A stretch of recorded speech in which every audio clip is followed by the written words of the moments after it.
오늘의 사연을 시작합니다. 안녕하세요. 저는 지방에서 장사를 하고 있는 40대 후반 남자입니다. 전생에 죄를 많이 지었는지 아이는 없고 아내는 7년 전에 하늘나라로 갔습니다. 20년 가까이 같이 살던 아내가 하루아침에 교통사고로 하늘나라로 가면서 저는 한참 동안 힘든 시간을 보냈습니다.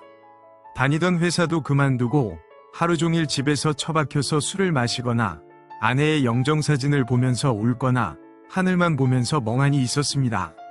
그러던 어느 날 장인장모님께서 찾아오셨고 정말 오랜만에 집 밖에 나와서 제대로 된 밥도 먹고 머리도 잘랐습니다. 저는 슬픔과 외로움 속에 갇혀서 하루하루가 지옥 같았는데 집 밖의 세상 사람들은 아무 일도 없다는 듯이 다들 열심히 살아가고 있었습니다. 그날 이후로 장인장모님은 종종 찾아오셨고 그렇게 저는 다시 현실 세상으로 돌아올 수 있었습니다. 사연을 쓰면서 생각해보니 장인장모님께서 저보다 더 힘들고 속상하셨을 텐데 철없는 사위까지 걱정거리가 되어드린 것 같아서 너무나 죄송한 마음이 듭니다. 다니던 회사를 다시 찾아가 보았고 제 사정도 잘 알고 상황도 이해는 되지만 복직은 안 된다고 하였습니다. 그렇게 여러 곳에 취업의 문을 두들겼지만 40대에 특별한 기술과 경력이 없다 보니 잘 되지 않았습니다. 결국 창업에 눈을 돌렸고 아내의 사망보험금과 집 대출을 최대한 받아서 창업을 하게 되었습니다. 최대한 많이 알아보고 신중하게 골라서 시작한 창업이라서 그런지 처음부터 나쁘지 않은 매출이 나오기 시작했습니다. 하지만 얼마 되지 않아서 전 세계적으로 질병의 문제가 생기면서 제 가게도 영향을 받기 시작했습니다. 갚아가던 빚은 다시 늘어나기 시작했고 결국 아내와 평생을 일해서 산 집이 경매로 날아갈 위기까지 왔습니다. 장사를 접어도 경매를 막기에는 턱이 부족한 돈이어서 망연자실에 있을 때 장인장모님의 도움으로 집도 지키고 당분간 가게를 버틸 자금도 마련하였습니다. 꼭 갚겠다고 약속을 드렸는데 다음 해에 두 분 다 처제를 잘 부탁한다는 말씀과 함께 아내 곁으로 가셨습니다. 저보다 20살이나 어린 처제는 하염없이 울기만 하였고 아내를 보냈을 때 저처럼 눈에는 아무런 희망과 영혼이 없어 보였습니다.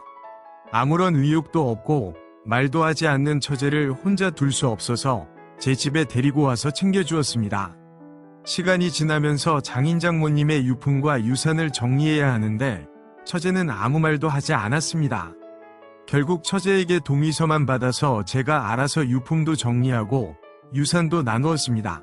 특히 유산은 제가 장인장모님께 도움받았던 금액만큼 처제가 더 받아가도록 정리했습니다. 다 정리한 결과물을 보면서 처제도 고맙다고 하면서 잘 마무리가 되었습니다. 시간이 지나고 처제는 다시 자기 집으로 돌아갔습니다. 집으로 돌아간 이후에 처제와는 가끔씩 연락만 주고받거나 장인장모님 및 아내 기일과 명절에 만나는 것이 전부였습니다. 그런데 작년 이맘때쯤부터 자주 찾아오기 시작했습니다. 가게 근처로 외근 나왔다가 지나가는 길에 들렸다고 하거나 퇴근하는 길에 아내 생각이 나서 맥주 한잔 같이 하려고 왔다고 하거나 이럴 때까지 그럴 수 있다고 생각을 했는데 갑자기 제가 잘 지내고 있는지 걱정이 돼서 왔다고 할 때는 정말 너무 수상했습니다.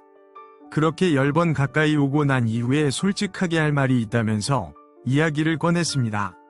내용은 간단했습니다. 회사를 다니면서 주변 지인의 추천으로 코인 투자를 해보았고 소액으로 하면서 나름 재미를 본 것 같았습니다.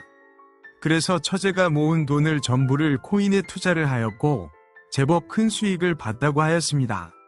그러고 나니 직장 생활에 회의감도 들고 때마침 갈구던 상사도 마음에 안 들고 해서 퇴사를 하였답니다. 본격적으로 집에서 코인 투자를 시작했고 벌기도 하고 잃기도 하면서 욕심과 망상은 점점 더 커지면서 퇴직금 및 유산까지 전부 다 코인에 투자를 하였고 그것이 완전히 복구가 안 될 만큼 망했다고 하였습니다. 그런데 살던 집에 월세 및 공과금도 내야 하고 먹고 쓸 생활비는 있어야 하니 마이너스 통장도 만들고 긴급 생활비 대출도 썼는데 버는 수입은 없고 코인은 계속 적자를 내고 빚은 계속 늘면서 원룸에 나와서 현재 친구네 집에서 신세를 지고 있다고 하였습니다. 그런데 당분간만 지내다 간다던 처제가 몇 개월이 지나도 안 나가고 월세 및 생활비를 내는 것도 아니다 보니 친구도 지쳤는지 이런저런 이유와 핑계를 대면서 처제 보고 나가달라고 했답니다. 그런데 이미 처제 친구들 사이에서도 소문이 쫙 나서 처제를 받아주는 친구도 없고 어디 갈 곳도 갈 돈도 없다 보니 저한테 찾아온 것이었습니다.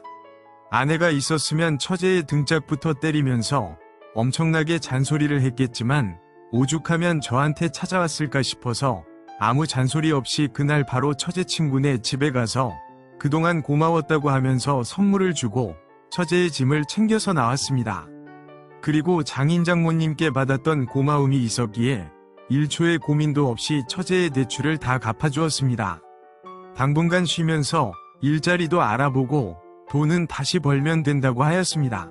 처제도 알았다면서 열심히 살겠다고 저와 약속을 하였습니다.